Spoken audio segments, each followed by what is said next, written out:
The building had no sign. That was the first thing Dara noticed.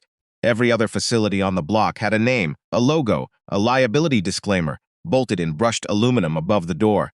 The Kelvth Integration Center had nothing. A gray door, a gray wall, a camera above the lintel that tracked her. As she crossed the street, its lens rotating with the slow, deliberate patience of something that did not need to blink, she stood on the sidewalk for a long moment, adjusted the strap of her bag.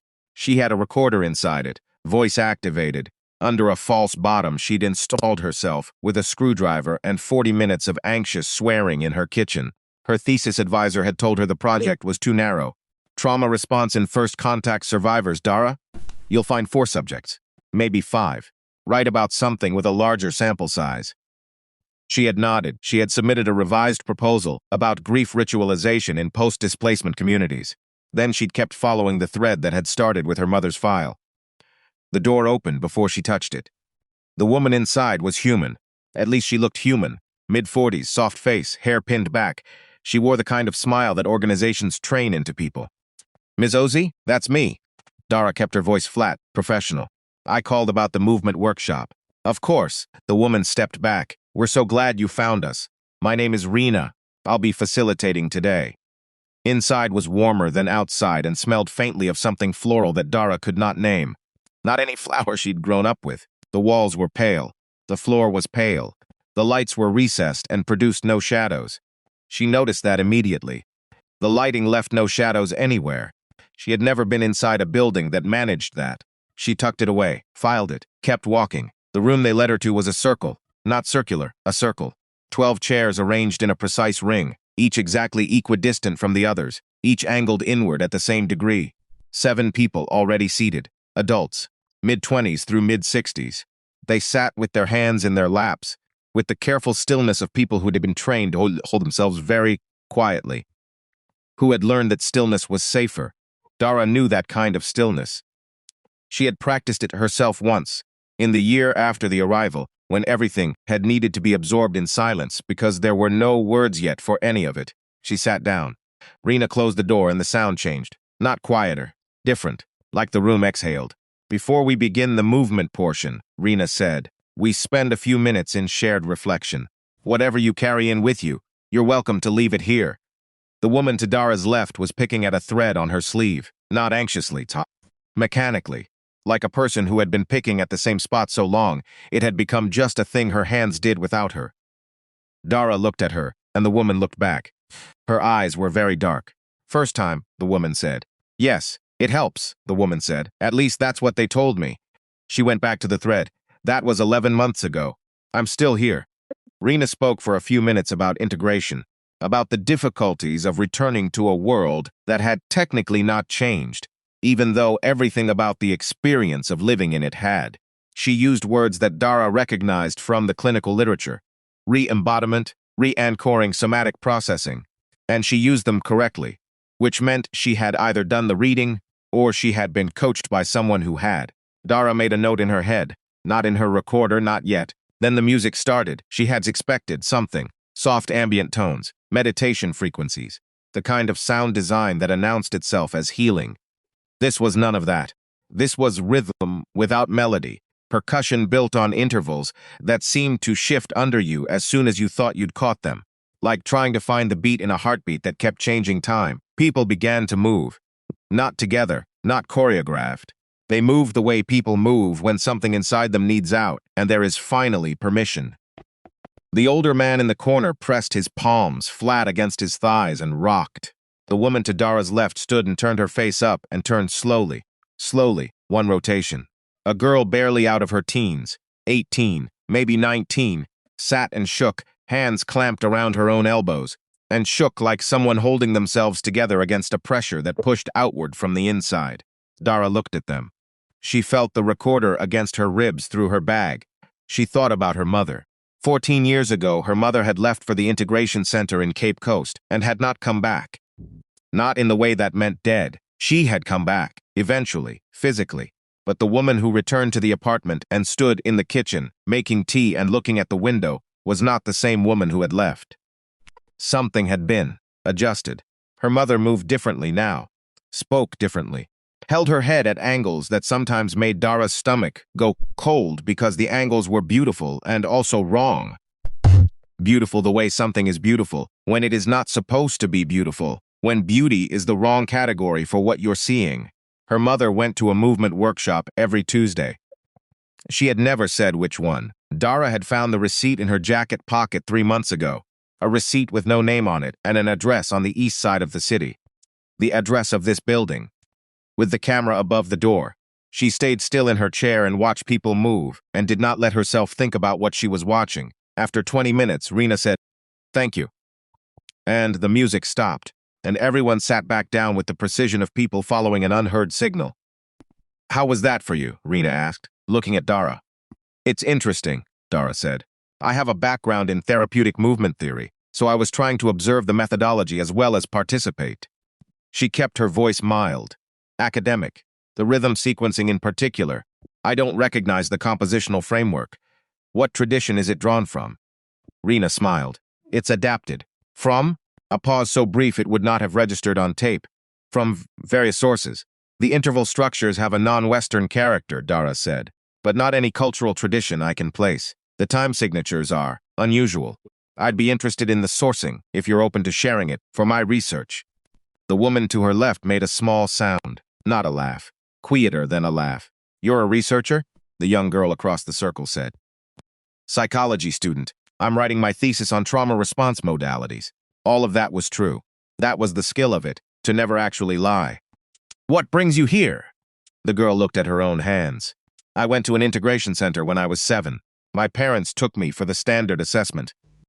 She said it the way you say something you have rehearsed so many times it has stopped being painful and has become just a sequence of sounds. "When they brought me out, I had lost 2 days. The center said it was standard sedation protocols. My parents believed them. Her hands moved, opened, closed. I didn't, after a while. I started looking for other people who had lost time. "And you found them here," Dara said. "We found each other," the woman to her left said. "Rena didn't start this. We did." Dara looked at Rena. Rena was watching her with the smile still in place and her hands very still in her lap. "What is your mother's name?" Rena said. Dara went cold. She did not show it. She had practiced not showing it for years. In the time after the arrival, when her neighborhood had reorganized itself around the presence of the Kelvth, and some people on her street had been excited, and some had been terrified, and her mother had been something else entirely. Something that had no name in any of the languages Dara spoke. She had learned to keep the cold inside. It was a skill that had served her well in every clinical interview she had ever conducted. "I'm not sure what you mean," she said. "I mean that you have the look," Rena said, "of someone who is here for a particular reason, not just a general one." The room was very quiet. Nobody moved. "Most of the people who come to us the first time," Rena continued, "come because they lost someone, or because they lost something of themselves, or because the two got confused." She tilted her head. "The movement is real. The support is real. But you understand that we have to be careful." "Why?" Dara said. "Because the integration centers have sent people before," the young girl said. "To watch, to report, to find out how many of us there are and what we know." The woman to Dara's left stopped picking at her sleeve. "Are you one of those?" she said, not angry, just asking. Dara thought about the recorder against her ribs. She thought about her thesis advisor's voice. She thought about her mother standing at the kitchen window holding a cup of tea at an angle that was wrong in a way she had never found words for. "No," she said. "My mother is Abina Osi. She went to the Cape Coast Integration Center in 2041, and she came back changed. I've been trying to understand what changed since I was 12 years old." The silence after that was different. The room had a different weight. "Abena," the woman to her left said quietly. Dara looked at her. "I know that name." Her heart did something violent inside her chest, and she did not move. "She was one of the first," the woman said. "First wave Cape Coast cohort, 2041. They were the ones they practiced on." She said, practiced on the way you say the name of a thing you have decided to call by its right name, even though the right name is horrible. The early protocol was rougher. They hadn't calibrated what the integration process did to long-term memory architecture. By the time they understood it, the Cape Coast cohort had already been through the full sequence. "What does that mean?" Dara said. "What did it do to her?" "It means the part of her that belongs to herself got redistributed." The woman spread her hands. Some of it is still yours. Some of it is theirs now. That's why she moves differently. That's why she looks at windows the way she does. Dara breathed. You knew her, she said, specifically. I was in the Cape Coast cohort. The woman met her eyes. My name is HFY. I got through with less damage. I don't know why. Maybe I was less interesting to them. Maybe interesting is the wrong word. She looked at her hands. Maybe there was less of me they wanted. Dara looked around the circle. 7 people. 7 people who had been through integration centers and carried the particular stillness of people managing something that had no clinical name. And a woman named Rena who was not pressing her for credentials or documentation and was watching her with something in her expression that was not pity, but was adjacent to it. Why is this allowed? Dara said. They know this group exists. They know groups like this exist, Rena said. Support communities for integration center, survivors, legally protected. They allow it because it is easier to know where we are. And because some of us, HFY said, give them information in exchange for consideration, for family members, for people who have someone in a center and need them to come out whole. The word consideration hung in the air like a bad smell. Is that what this is? Dara said. An exchange. This is what it is, Rena said simply. A place where people who have been inside the system talk to each other. You can decide what you do with what you learn here. Dara thought about her thesis, about the academic framework she had built, carefully and legitimately, around a question she had never been willing to write in academic language, because the real question was, what did they take from my mother, and can she get it back? What does the movement do? She said. The actual therapeutic mechanism, not the cover story. What is it for, actually? Rena looked at her for a long moment. The integration process uses rhythm, she said, specific interval sequences. 2, reseat memory, to create new anchor points for information that doesn't belong to the host. She said it very carefully. Over time, the sequences become load-bearing architecture for the person's identity. Remove them, and there's damage. Interrupt them, and there's confusion. But she paused. Replicate the sequences outside the centers, in a context where the person has agency, where they are choosing to move, and the architecture can be partially reclaimed. Dara stared at her. The dance, she said. The movement, Rena said. Yes, my mother. Dara stopped, started again. She goes to a workshop every Tuesday. Rena was quiet. Does she? Dara said. I can't tell you where your mother goes, Rena said. I can tell you that there are 7 integration centers in this city and 11 independent movement groups, and 4 of those 11 groups work with methodologies similar to ours. She met Dara's eyes steadily. If your mother has found her way to one of those groups, then she found it herself. Because something in her knew to look. Something in her. Something in the redistributed, recalibrated, wrong-angled woman who stood at windows and made tea and turned her head at angles that were beautiful in the wrong way. Something that still knew to look. Dara's throat was very tight. She sat with it. The room held it with her. Nobody moved or spoke, and the not moving and not speaking was itself a kind of support, the kind that does not dress itself up. What can I do? She said finally. For today, Rena said, stay. Move with us. You don't have to know what you're doing. Your body will know. She looked at Dara with something that was honest rather than kind, which was better. You've been carrying this since you were 12. Let something else hold part of it for 20 minutes. The music started again. The rhythms that had no name and no culture Dara could identify. The interval structures that shifted under you. She stood up. She did not know what she was doing. She moved the way the young girl across the circle had moved. Hands wrapped around her own elbows.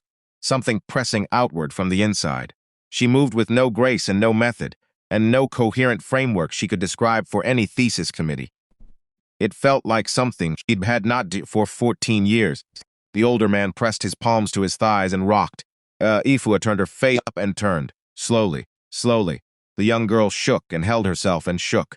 Around her, in the shadowless light, people who had been redistributed and recalibrated and wrong-angled in various ways by various processes they hadn't consented to try, by the simple act of moving in a room to claim something back.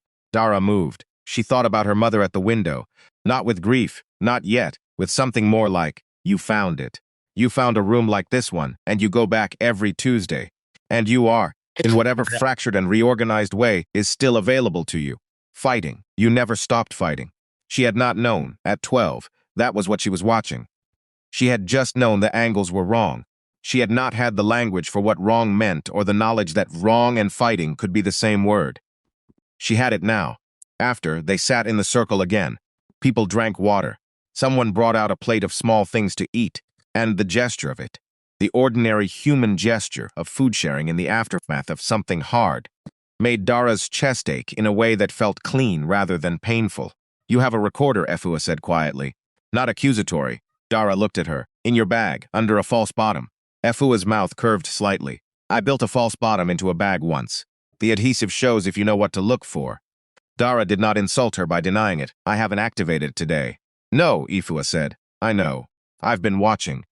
She picked up a piece of food from the plate, looked at it, put it down. "Your thesis, what are you going to do with it?" "I don't know yet," Dara said. That was honest. "There are 15 centers in this country," HFY said. 43 worldwide. The methodology was standardized in 2039 before the first full cohort went through. There are documents, internal health administrative records, that a researcher with the right access codes could reach through the academic exchange protocols. They documented everything. They always document everything. She said this without bitterness, as a fact about the nature of things. They didn't anticipate that human researchers would know which archives to look in. "Do you have the access codes?" HFY looked at her steadily. "I have a contact who has a contact. It would take time. It would require someone who could frame the inquiry academically without triggering automatic review." Dara sat with this for a moment. "My thesis advisor told me I'd find 4 or 5 subjects," she said. "Maybe. And that I should write about something with a larger sample size." 14 years of data, HFY said. 43 centers. You'd have the largest sample size of anyone who's ever attempted this research. Dara looked at the circle, at the people drinking water and eating small things and sitting in the particular aftermath quiet of people who had moved through something together. She looked at Rena, who was watching her and not pretending not to watch her. She thought about her mother at the window, her mother every Tuesday going somewhere and coming back slightly straighter, slightly more angled in the right way, slightly more like the woman who had left for Cape Coast in 24-1, before she knew to be afraid of what she was walking into. Slightly more like herself. Dara opened her bag, reached under the false bottom, pulled out the recorder and set it on the chair between herself and HFY. "I'll need the contact," she said. HFY looked at the recorder, looked at Dara. "You know that once you start," she said.